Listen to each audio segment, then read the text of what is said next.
ओम शांति।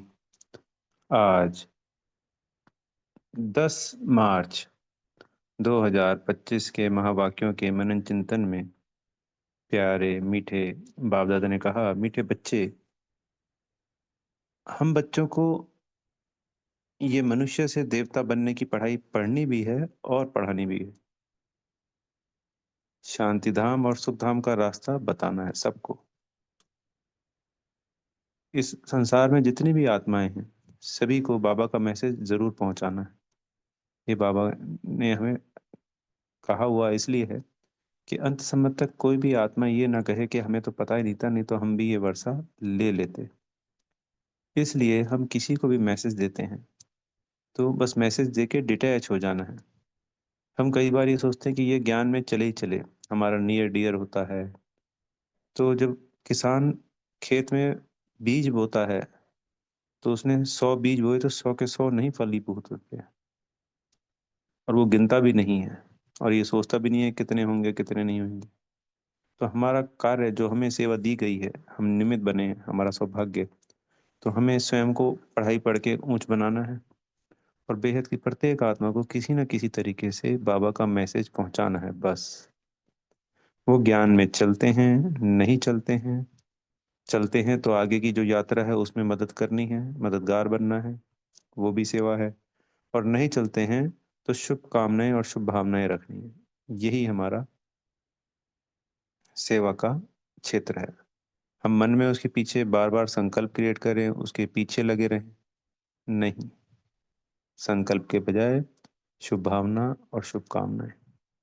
तो इसमें भी बाबा ने आज की मुरली में समझानी दी कि इसमें भी बच्चे नंबरवार हैं। खुद पढ़ाई पढ़ना इसमें भी, और दूसरों को पढ़ाकर देवी देवता बनाना, उस उच्च अवस्था तक लेके जाना, इसमें भी सब बच्चे नंबरवार हैं। चूंकि ये पढ़ाई है तो स्कूल में भी मान लो एक क्लास में 50 बच्चे हैं तो 50 बच्चे नंबरवार होते हैं, 50 रैंक अलग अलग होती है। तो ऐसे ही ये भी रैंक है। अब 108 बच्चों की जो माला होती है, हम समझने के लिए ये पॉइंट, पहले बच्चे के मान लो 100 मार्क्स है, दूसरे के हैं 99.9, तीसरे के हैं 99.8, चौथे के 99.7। तो 108वें बच्चे के 90% तक आएंगे फिर मार्क्स। पॉइंट एक 0.1% भी कम होते होते तो 88% या 89 समथिंग रह जाएंगे। तो पहले बच्चे और आखिरी बच्चे में 10% का फर्क आ गया, नंबरवार हो गए ना। तो ऐसे ही बाबा के इस पढ़ाई में, ज्ञान में, हर बच्चा हर फील्ड में, 4 सब्जेक्ट हैं, 4 सब्जेक्टों में भी अंदर अनेक अनेक बातें हैं, सब में हर बच्चा नंबरवार है। सब कुछ सेम हो ही नहीं सकता, नामुमकिन। हर आत्मा का पाठ अलग है, मन बुद्धि संस्कार अलग हैं, शक्तियां अलग हैं। तो सब कुछ नंबरवार ही नंबरवार है। फिर प्रश्न उत्तर में है, जो सत्तो प्रधान आत्मा पुरुषार्थ करेगी उसकी निशानी क्या होंगी। तो सबसे पहले इसमें उत्तर में बाबा ने यही बात बताई कि वह औरों को भी आप समान बनाएंगे, बहुतों का कल्याण करेंगे। तो ये एक जोश आता है, एक उमंग आता है, जितना जितना हम पढ़ाई में ऊंचा उठते हैं। जैसे जब धन होता है ना, तो देखा होगा वो आदमी दान करने की कोशिश करता है, या तो बिल्कुल ही कंजूस होते हैं, कुछ भी नहीं करते हैं, या खुल जाता है हाथ, हर तरफ कोशिश करते हैं कैसे लोगों का भला करूं। कई तो चलो पॉलिटिशियंस बन जाते हैं, समय ही तमो प्रधान है, पर खूब पैसा होने पे चैरिटी भी खूब करते हैं, भलाई के कार्य में भी लग जाते हैं। उनकी मनसा ऐसी होती है। तो ऐसे ही जिन बच्चों की मनसा ऐसी शुद्ध होगी, तो बाबा से ये जब ज्ञान धन प्राप्त करेंगे तो मन करेगी कि सबका कल्याण हो। जैसे मैं बना रहा हूँ, मेरा कल्याण हुआ है, ऐसी बेहद की प्रत्येक आत्मा का कल्याण हो। सबको बाबा का परिचय मिले, बाबा को वो जानकर अपना वर्षा पूरा पूरा ले बाबा से। तो वो 21 जन्मों के लिए स्वयं भी वर्षा लेंगे, उसमें ऊंचा पुरुषार्थ करेंगे, और दूसरी आत्माओं को भी वो पुरुषार्थ करवाएंगे वर्षा दिलवाने के लिए। फिर बाबा ने मुरली में कहा कि जिनके सम्मुख, जिसको पूरा संसार पूज रहा है, ढूंढ रहा है, वो हमारे सम्मुख बैठा है, हम उसके सम्मुख बैठे हैं। तो कितना नशा होना चाहिए। तो आज का गीत था ओम नमः शिवाय, तो बाबा ने कहा शिवाय नमः। तो यहाँ पे बोला बच्चों को नमस्कार नहीं करना है। तो आज की मुरली में बाबा ने ये पॉइंट उठाया और समझाया कि किसी को हम कहते हैं ना नमस्ते, तो हम भी के आपस में नमस्ते नहीं कर सकते हाथ जोड़कर। ये भक्ति की निशानी है। पैर छूना, पाए लागू, मुख से कहना, ये सब नहीं, ये सब भक्ति के संस्कार हैं। हमें भक्ति का एक एक संस्कार छोड़ना है। हम देवी देवता बन रहे हैं, तो देवी देवता ना तो नमस्ते करते हैं और ना ही पैर छूते हैं। तो हम चूंकि प्रवृत्ति मार्ग में हैं, तो जो नॉन बीके के साथ जब मिलेंगे तो उनको नमस्ते, अगर वो सामने वाला कर रहा है तो हम भी नमस्ते करेंगे। हमारे से बड़े हैं तो हमें पैर तो छूने पड़ेंगे, नहीं तो डिससर्विस हो जाएगी, नाराजगी हो जाएगी।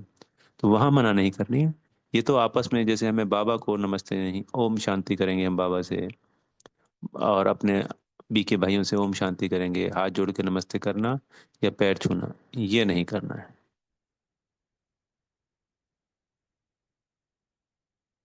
जैसे नॉन वी के आते हैं सेंटर पे तो दीदियों के पैर छू लेते हैं, तो उसमें कोई बात थोड़ी, वो कुछ कहते थोड़ी है कि पैर नहीं छूना है, वो तो चुपचाप छू ले। पर हम बी के तो पैर नहीं छूएंगे ना, हम तो दीदी जी को ओम शांति करेंगे। हाँ, सामने वाला बाबा ने कहा कि कोई नमस्ते करता है तो उसके जवाब में नमस्ते करनी है। तो बाबा ने कहा आज चुटकुली कि तुम आत्मा, मैं आत्मा, तुम्हारे भी हाथ है नहीं, मेरे भी नहीं है, तो कौन किसको नमस्ते कर रहा है? तो यहाँ पे जो भी हैं वो बच्चे हैं बाबा के, और बेहद का वर्षा ले रहे हैं, और बाबा को याद करना है, अपने पिता को याद करना है। बाबा ने ये भी क्लियर किया, जहाँ आत्माएं रहती हैं वो शांति धाम है, और जहाँ हम जीव आत्मा रहती है वो सुख धाम है। तो यहाँ पे जो हम वर्षा लेते हैं बाबा से, तो शांति धाम और सुख धाम का लेते हैं। पहले हम शांति धाम में जाएंगे और फिर हम सुख धाम में जाएंगे, और इस कलयुग को कहते हैं दुख धाम। ये पॉइंट हमें रिवाइज करनी होती है। जब हम रिवाइज करते हैं तब हमें लगता है कि हम तो दुख की दुनिया में हैं, और हमारी दुनिया, जब हम विजुलाइज करते हैं सुख धाम को, तो बड़ी खुशी उमंग होती है। तो उससे खुशी का पारा चढ़ा रहता है, बाबा की याद से खुशी का पारा। बाबा जो जो हमें पॉइंट बताते हैं उनको याद करने से हमारी खुशी बढ़ती है, इसलिए बाबा बताते हैं।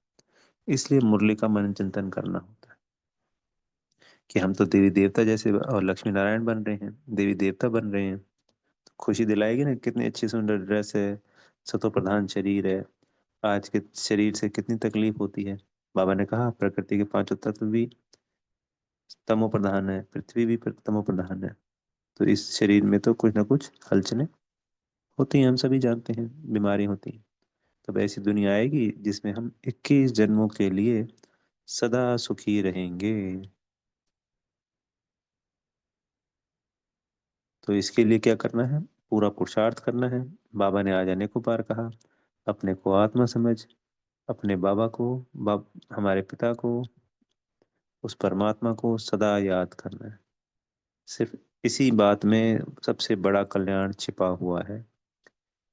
ये ज्ञान धन लेकर औरों को दान करना है, और जो हमारे पास स्थूल धन बाबा का ही दिया हुआ है उसको इस यज्ञ में जितना हो सके उतना सफल करना है। भक्ति में बाबा ने कहा इनडायरेक्ट देते आए, तो उस जन्म का सिर्फ एक अगले जन्म में मिलता था, इतना ही होता है। या तो सेम जन्म में थोड़ा बहुत मिलता है, या फिर उसके अगले जन्म में मिलता है। यहाँ पे सब कुछ किया हुआ अगले 21 जन्मों की प्रारब्ध पूरी 100% है। और द्वापर कलयुग में भी उसका प्रभाव आत्मिक स्थिति में रहता ही रहता है, वो गुण शक्तियाँ, क्योंकि 8 कलाएं हमारी द्वापर में रहती हैं। तो 8 कलाओं की प्राप्ति तो होती है ना जी द्वापर में, वो इसी संगम युग की तो है प्राप्तियां हमारी। तो जितना हो सके इन ज्ञान रत्नों का हम दान करेंगे, उसकी प्राप्तियां भी अगले पूरे कल्प मिलने वाली है। भक्ति के अंदर हमारी सद्बुद्धि बनी रहती है। आज बाबा ने भक्तमाला के लिए भी बताया कि वहाँ पे भक्तमाला होती है। तो भक्तों की माला में बाबा ने आज मीराबाई का और नारद जी का नाम लिया। क्योंकि भक्त तो बहुत सारे हैं, उनको कभी बाबा ने जिक्र नहीं किया, पर दो का ही जिक्र करते हैं, ये मुख्य हैं, नारद और मीराबाई जी। वैसे हमने सुना है सूरदास जी, तुलसीदास जी, रविदास जी, संत तुकाराम जी, अनेकों अनेक हुए हैं। तो ये हमारा पर्सनली मानना है कि 108 वाली माला ही इतनी अच्छी भक्त माला बन सकती है। तो बाबा ने कहा 3 मालाएं हैं। द्वापर कलयुग में हो गई भक्त माला, इस पुरुषोत्तम संगम में हो गई हम शिव रुद्रमाला, शिव नाम नहीं लिया मैंने, रुद्रमाला। और जब हम 108 की जो माला बनेगी, वो जो सत्युग में राज्य करेगी, वो हो गई विष्णु माला, क्योंकि उस वक्त विष्णु का चिन्ह होता है, बाबा ने बताया ना। और लक्ष्मी नारायण के कंबाइंड रूप को भी विष्णु कहते हैं, तो वो 54 जोड़े हो गए 108 की माला वाले। तो उन्हीं का राज्य पूरे 1250 वर्षों में रहता है, तो वो हो गई विष्णु माला। तो भक्तमाला रुद्रमाला बनती है, और इस पूरे रुद्रमाला में से फिर विष्णुमाला 108 की निकल के आती है।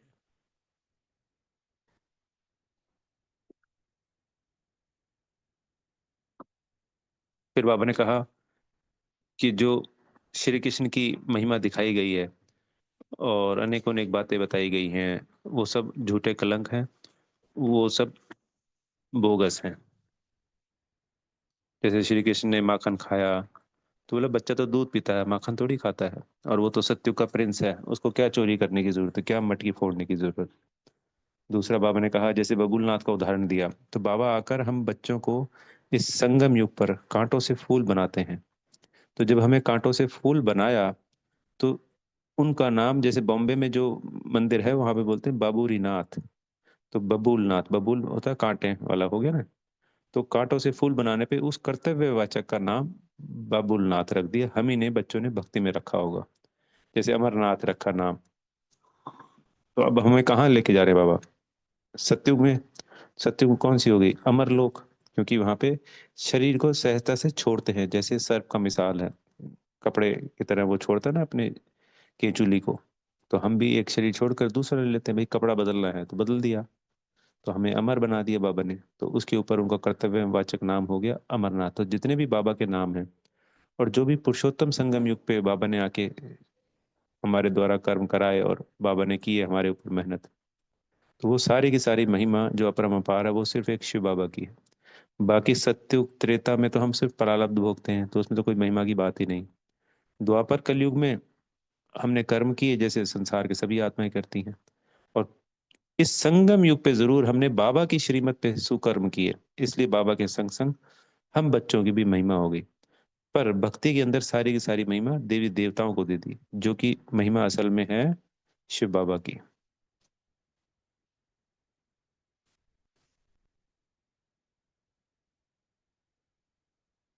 तो भक्ति को अभी हमें पूर्ण रूप से छोड़ना है, जैसे बाबा ने आज हाथ जोड़ने और पैर छूने के लिए मनाही की है।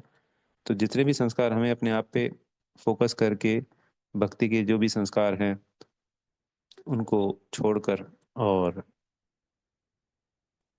ज्ञान के संस्कारों को धारण करना है। फिर काशी कलवट की बात बताई बाबा ने, कि काशी कलवट खाते थे तो कोई भी बीच में परम धाम जा नहीं सकते, क्योंकि शिव भगवान पर बलि चढ़ते हैं। तो इस पुरुषोत्तम संगम युग पे हम बाबा की श्रीमत पर बलि चढ़ते हैं, तो उसी का गायन भक्ति मार्ग में द्वापर कलयुग में होता है। तो जब वो काशी कलवट खाते थे, तो बाबा ने कहा उस वक्त तक के सारे पाप उनके चुकता हो जाते थे, जन्म में नए सिरे से बनते थे। तो ये पूरे भक्ति में शायद ये अकेला ही एक ऐसा संस्करण होगा जिसमें पुराने पाप पूरे चुकतू हो जाते थे, क्योंकि वो शिव भगवान के नाम पर बलि चढ़ते थे। तो ऐसे ही हमें अब संगम युग पे मौका मिला है बलि चढ़ने का, अर्थात अपने मैं की बलि चढ़ना। संडे की कल की मुरली में था ना, मैं को छोड़ना है।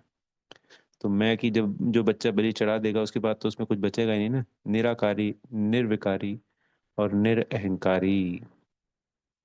तो हमें बलि चढ़कर अपने सब विकर्मों से मुक्त होना है, कर्म बंधनों से मुक्त होना है, और बंधन मुक्त होके इसी पुरुषोत्तम संगम युग पे जीवन मुक्त अवस्था का आनंद लेना है। और वो इसी संगम युग पे होगा ही होगा। और फिर वरदान मिला, सर प्राप्तियों के अनुभव द्वारा पावरफुल बनने वाले सदा सफलता मूर्त भव। तो बाबा ने कहा सर्व शक्तियां लेनी है बाबा से, और सर्व शक्ति मास्टर सर्वशक्तिवान बनना है। जैसे विदेशों में बाबा ने कहा एक ही स्टोर में, ये 1965 67 की मुरली है, तो भारत में नहीं होता था, तो उस वक्त विदेशों के जो स्टोर है, पर क्योंकि ये वरदान में है, तो वरदान में ये अव्यक्त मुरली के द्वारा है, तो भारत में ये स्टोर तो बाद में आए। तो उस वक्त बाबा ने एग्जाम्पल दिया कि विदेशों में एक ही स्टोर पर सारी चीजें मिल जाती हैं। तो ऐसे ही एक ही बच्चे से सर्व शक्तियां मिलनी चाहिए, एक ही आत्मा से। ऐसा नहीं है कि कोई किसी से कोई किसी से। तो आप में बोले सहन शक्ति हो, समाने की ना हो, ऐसा नहीं। सर्व शक्तियों का भंडार फुल होना चाहिए, तभी मास्टर सर्वशक्तिवान है और तभी आप सदा सफलता मूर्त बन सकेंगे। फिर स्लोगन में है, मर्यादाएं ही ब्राह्मण जीवन के कदम है। तो कदम पे कदम रखना, मानव मंजिल के समीप पहुंचना, तो मर्यादाओं में ही हमें रहना है। सुबह अमृत वेले से लेके रात तक की सभी मर्यादाएं बाबा के द्वारा हमको क्लियर है, तो उनको हमें फॉलो करना है। फिर आज के अव्यक्त इशारों में बाबा ने कहा कि आजकल कोई एक विशेष हम भाषा का प्रयोग करते हैं कि हमसे असत्य देखा नहीं जाता, हमसे असत्य सहा नहीं जाता। तो असत्य देखकर सुनकर हमें जोश आ जाता है। तो बाबा ने कहा ये जोश आना भी क्या है, देह अभिमान होता है। तो देह से आई हुई कोई भी चीज, संस्कार क्या है, असत्य। तो असत्य को असत्य से काटा नहीं जा सकता।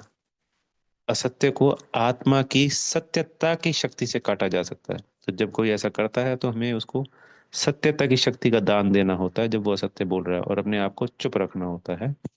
और ऐसा करने से समय आने पर वो फिर सत्यता की शक्ति को धारण कर हमेशा सत्य ही बोलेगा। यही इसका तरीका है। जोश में आके कुछ भी गलत कह देना, कर देना, वो रॉन्ग हो जाता है। अच्छा, ओम शांति। बेहद का धन्यवाद मेरे प्यारे मीठे माता पिता बाप दादाजी का।